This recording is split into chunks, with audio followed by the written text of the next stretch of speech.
Some of them have witnessed the deaths of their parents, the murder of their parents, the most acute violence that we can imagine.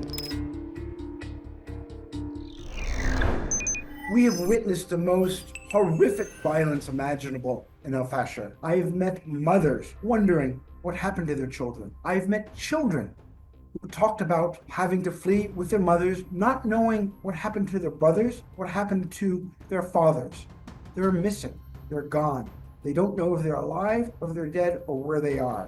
Unfortunately, these children are all too common in Sudan. We have children constantly on the move, children being welcomed by whose community, who have welcomed wave after wave of families. It's not fair, it's not right for these host communities, it's certainly not right for these children.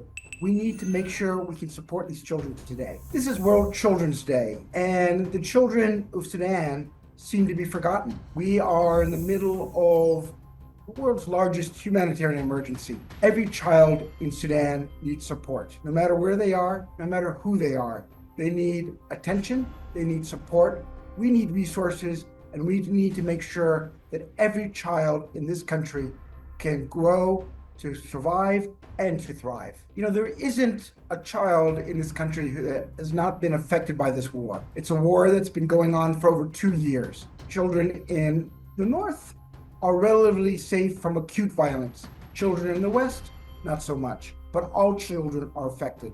All children are finding themselves with a lack of adequate resources, nutrition support, health support. 80% of children are out of school. We need to make sure that we have holistic support for all children here, that all children can go to school, that all children have a right and it can have an ability to have a nutritious meal, are immunized, and are protected from violence.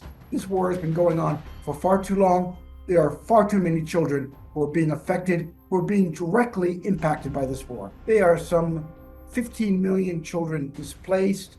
There are millions of children who are suffering from acute malnutrition. There are tens of millions of children who are out of school. We have a tremendous problem here. It is the largest humanitarian emergency any of us have seen in our work here. The needs are growing by the day. We have the acute violence that we've seen in Al Fasher. We have the ripple effect of hundreds of thousands of people coming out of the city, going to host communities, and all of these communities need support. We need to make sure children are protected from violence.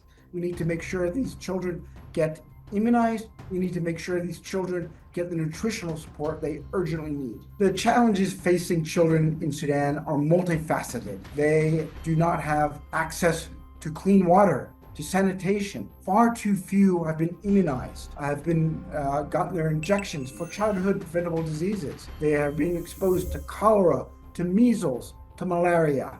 They are not going to school. 80% of children are not in school.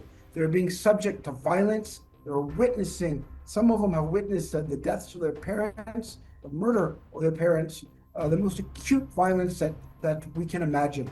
It's a horror show. We need to ensure we have access to all these children, that we can get our teams on the ground, that we're able to get the resources to make sure each and one of these child gets the support he or she requires.